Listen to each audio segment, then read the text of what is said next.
going to be painting the dark colour scheme today, where you'll be turning your wand from this into this. Make sure you've checked out the unboxing and sanding video. You'll need to do those steps before you can move into what I'm going to be showing you today. So now that your wand is all sanded and ready to paint, what you'll need to gather is a paintbrush, a cup of water, a paint palette, and some tissue paper. So the first step is to take some of the brown paint provided in your kit, take a little bit of water, and then just go for it. I tend to paint holding the tip of the wand, and make sure you're painting in a thin layer. You don't want to slap it on too thick, otherwise it won't dry particularly nicely. So now the wand is dry, I'm ready to give it my next coat.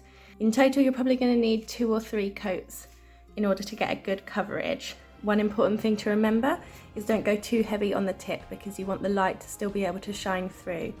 I tend to leave the tip at just 1 coat of paint, and then the rest of it gets 2 to 3 coats of paint. So now the wand has 3 coats of paint on it, it's got a good coverage. We're going to move on to the next step, which is dry brushing. So we're going to basically mix up a new shade of paint and brush across the whole wand to pick up the details. So what you're going to need, you're going to add a little bit of black into the white to make this greyish shade, and then I'm going to add a teensy tiny bit of brown in there just to warm it up ever so slightly. So the next step, you want to have very little paint on your brush, that's why it's called dry brushing. You want to wipe off pretty much the majority of the paint. Hold the wand by the shaft, and then just very quickly and very lightly we're just going to brush our wand. There you go, and you'll see it starts picking up the details. I just think it makes it look a little bit like a silver birch tree.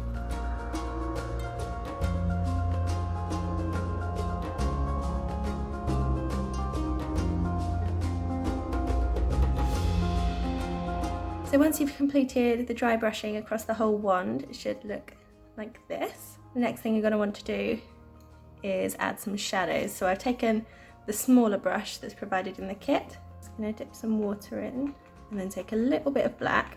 We just want to brush some black onto the base, not too much, and just keep brushing it until it blends up into the rest of the wand.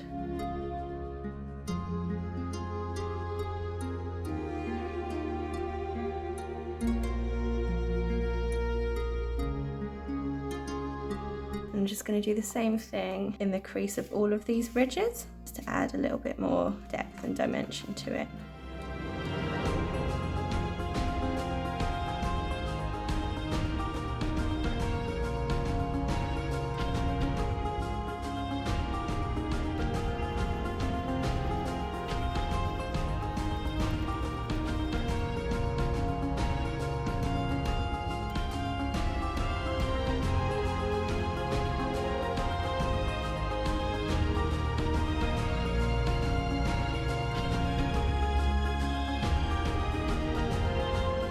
If you'd like to try some of our other designs, we've also got Light and Vibrant, so check out those videos as well. Everything that you need to create any of our signature designs is included in your kit.